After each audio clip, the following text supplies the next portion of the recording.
As we reflect on our studies of the endocrine system, it dawns on me that timing is everything related to the endocrine system. There's a time to fight. There are things that you would consider giving your life up for, and that requires you at your absolute prime capacity in terms of energy, strength, speed. If one of your loved ones was in harm's way in New York City and a taxi was bearing down on them and you needed to get them out of the way of that yellow mass, you'd lay it on the line. You'd dash in there and push them aside and save them. And then there are times when the endocrine system needs to allow you to repair. Maybe after that emergency circumstance,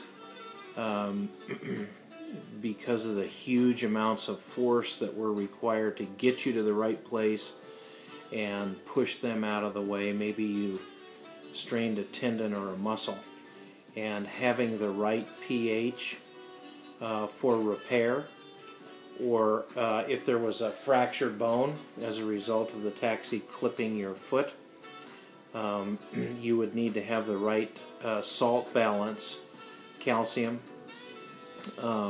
If you continued with your vacation in New York, you'd want to be able to walk up the stairs of the Empire State Building, or get on the ferry boat out to Ellis Island, where the Statue of Liberty and the Museum of Immigrants that came to the U.S. Back in the day.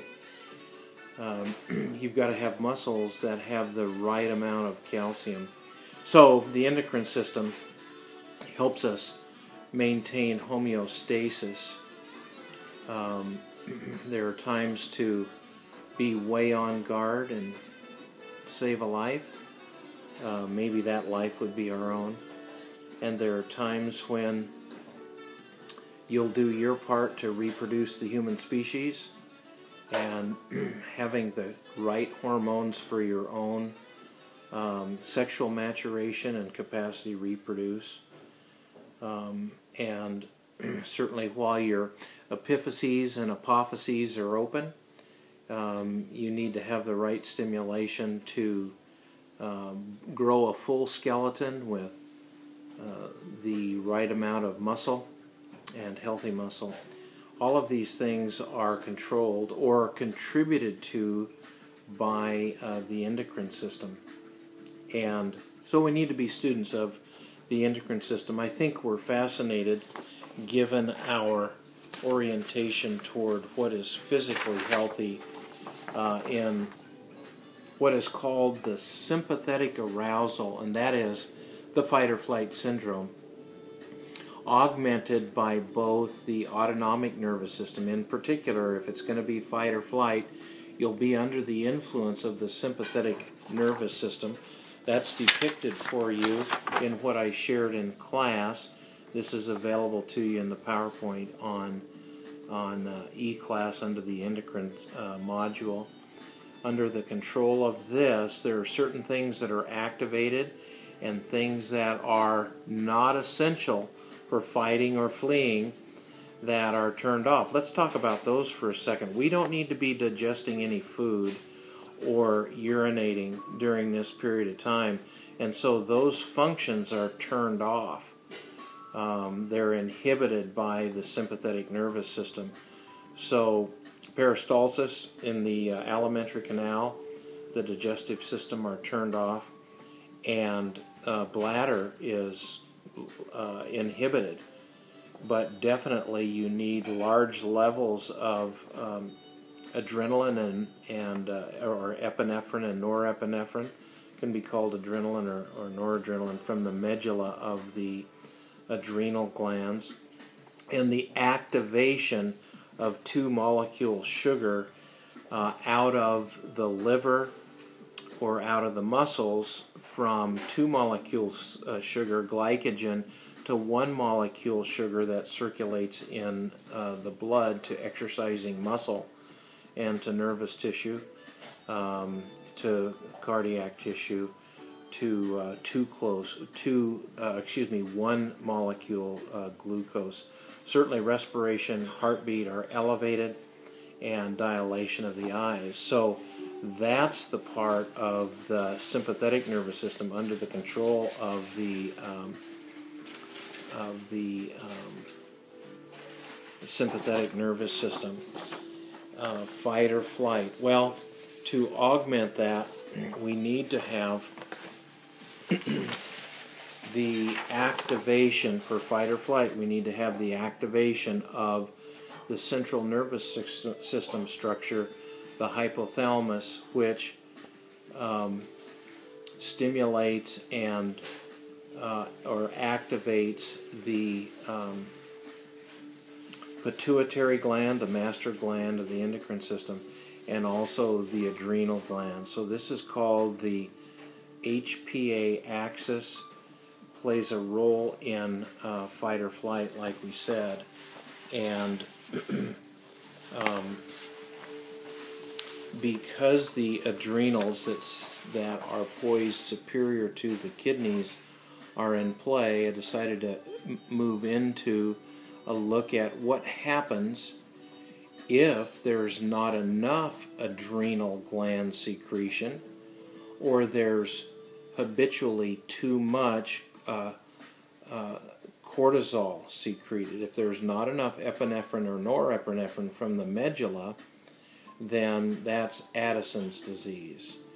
If there's too much cortisol, which is secreted from the cortex of the adrenal, that is Cushing's disease. And we touched on this in class, but I just thought it might be worthwhile to say that people who lack enough epinephrine and norepinephrine are going to have problems with having enough energy for their lives. They're going to be very thin. They're going to have difficulty with their alimentary canal, and they're going to tend to have bronze skin, which is a symptom that you can look for. Addison's disease, hypoadrenal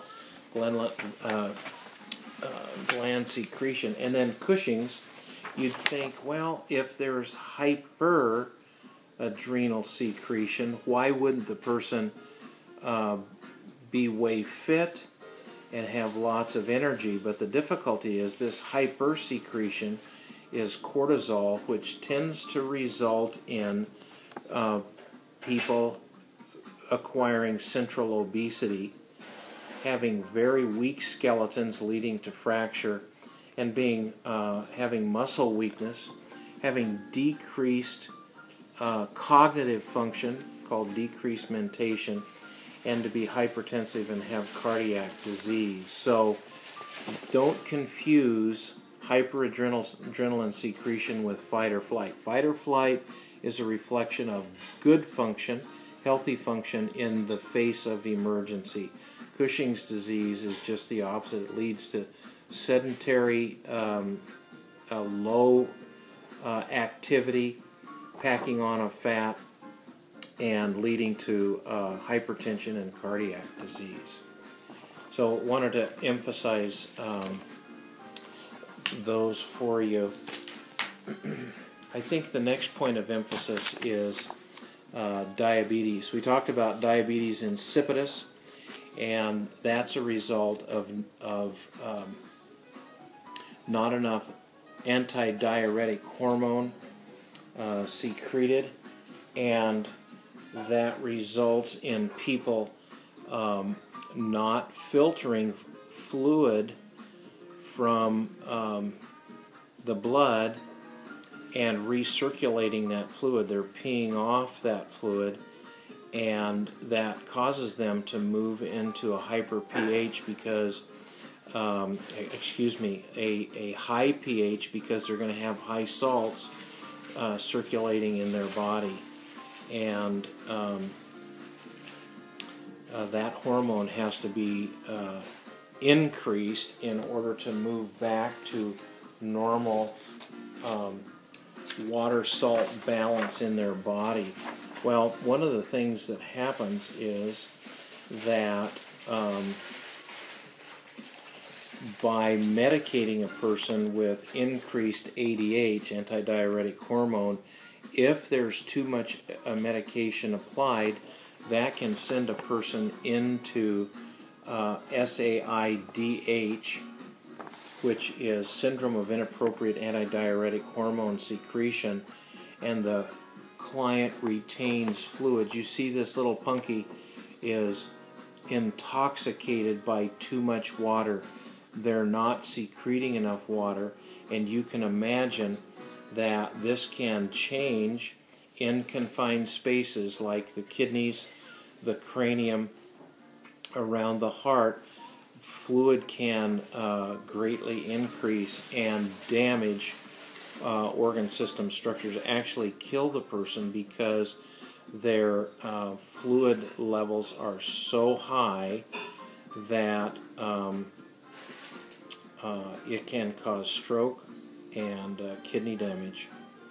And so have to be aware that this is an iatrogenic condition typically, where once a person is medicated who had diabetes insipidus, if we go to this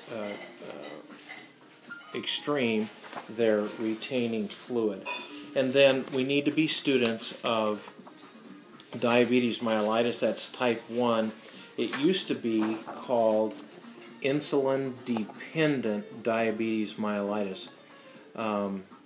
It's typically now called type 1 diabetes or juvenile onset. These are synonyms. And this is a case where the person just does not produce enough insulin in order to transport glucose into or across the cell membrane. Two symptoms of this are the prayer sign, where people who have diabetes mellitus type 1 can't extend their fingers all the way. This would be a positive prayer sign. And then they also tend to have Dupuytren's contracture.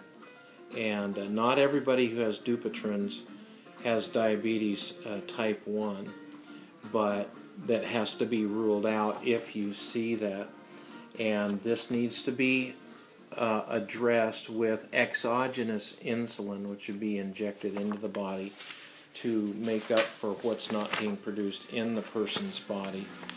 The difficulty with this, the morbidity of this disease, is that peripheral circulation is challenged. It can lead to gangrene, amputations. It's also a threat to the retinas of the eye, to the kidneys, and the cardiac disease.